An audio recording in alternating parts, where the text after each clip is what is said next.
history of contemporary dance is a story of rebellious innovation, risk-takers, and open minds bursting with genre-bending creativity. But what is contemporary dance exactly? How did it start, and why? And who were the biggest influences in this ever-evolving movement? It was the early 20th century. Fashions were changing, as were ideas, technologies, and social norms. And all across the arts, artists were breaking free from 19th century techniques and traditions. Artists like Picasso were rejecting realism for cubism. Composers like Stravinsky were breaking the rules of harmonic structure. And a new musical genre, jazz, was taking the world by storm. In studios and on stages, dancers and choreographers also began to turn away from the old rules, taking classical ballet and turning it on its head to encompass a whole new world of movement, known as modern dance, that incorporated diverse music, dance styles, and new techniques.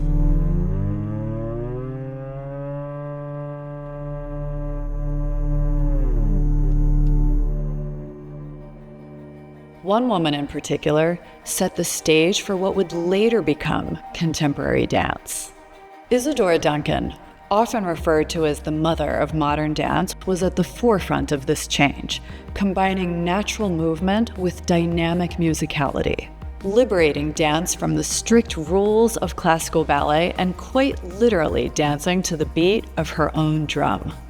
Hers was a free-form movement, often without shoes, often improvised, often performed outdoors in flowing Grecian dresses.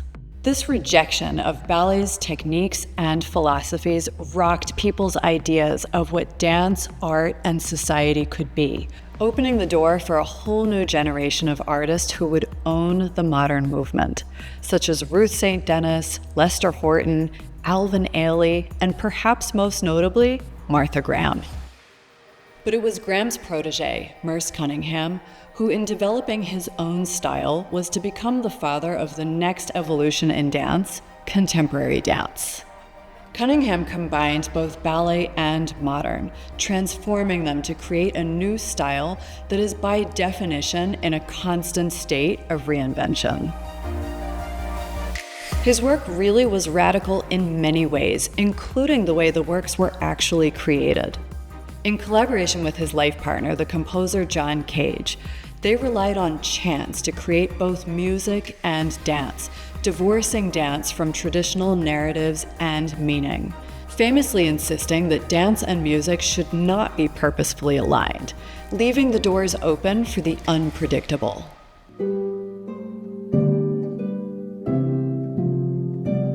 Contemporary dance flows between the known and the unknown. As you can see in this Yuri Killian piece, we go from clearly defined steps to what almost seems like improvised free movement.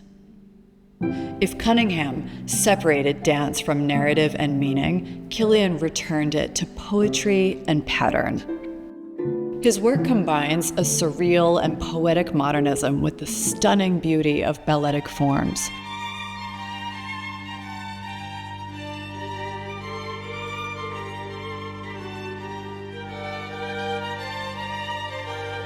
He really believes in the collaborative process with his dancers. He feels that their participation enriches the vocabulary and spiritual layers of the work, giving them more ways to use their creativity. It was under Killian's artistic direction and prolific creation that Netherlands Dance Theatre became one of the most prestigious contemporary dance companies in the world, bringing mass appeal to a style that had been previously on the fringe. Part of what makes contemporary dance performance so interesting is the element of surprise. Choreographers will often subvert expectations to draw audiences in, using movement to create compelling new stories. For example, from this Swan Lake came this Swan Lake, and from this Romeo and Juliet came this completely unique Romeo and Juliet by choreographer Mats Ek. It's important to note that while contemporary dance often leans heavily on ballet's vocabulary, contemporary ballet is a genre unto itself, but that's a story for another time. A master of drama, Akram Khan's voice is unique even within an innovative form. He comes to contemporary dance through the ancient halls of Indian Kathak, a storytelling tradition that's thousands of years old.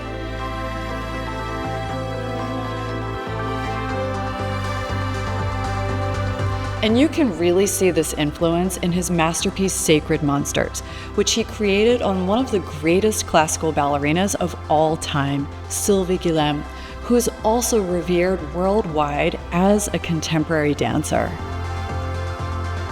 Khan is perhaps best known for his modernized version of the Romantic-era classic, Giselle. His psychologically charged reinvention takes the audience through the inner tensions and experiences of the characters. He brilliantly fuses contemporary ballet, contemporary dance, and Kathak. One thing that sets contemporary dance apart is its refusal to be confined to one space. This is very apparent in the works of Pite, one of the most recognized choreographers on stage today. I would like to make one small. I would like to make one small. I would like to make one small. I would like to make one. She dynamically weaves theater and dance by combining movement, spoken word, and rich visual design. You can see in her piece Reviser complex patterning and fluid dance technique next to spoken word theatrics, and in Betroffenheit, another fusion of theater and multiple styles of dance. The landscape is constantly evolving, with new artists forever breaking the mold. So the next time you see a contemporary dance performance, you'll know you're part of a unique art form that encompasses many styles, seamlessly blending ballet, modern dance, ancient folk dances, and even sometimes martial arts. But always at the heart of contemporary dance is the freedom of creative process and movement.